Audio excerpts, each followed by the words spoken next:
Salam əziz qardaşlar, əziz izləyicilər. Əziz qardaşlar, gördüğünüz bax bu heyvanlar satılır.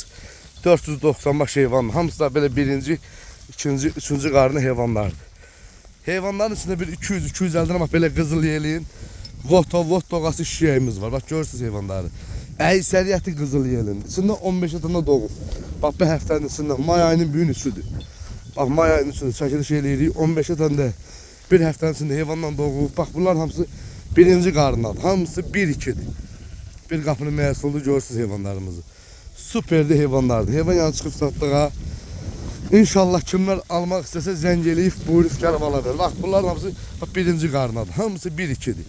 Maşallah olsun, hərəsi bir danadır. Bax yetki yelini bax belə çoxusu. Görürsünüz bax bozlar. Bax onlar qoşdu elə qoyundu. Hamısı birinci qarını şişəklərdir.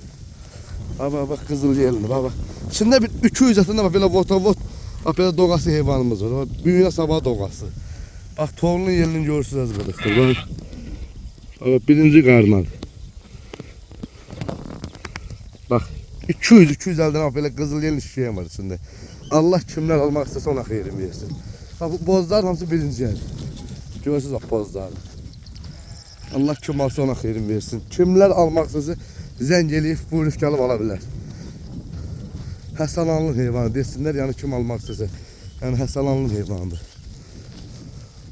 Yəni süperdi heyvanlardır, süper. 490 başlı heyvandır. Bax, hamısı yetik bunlar.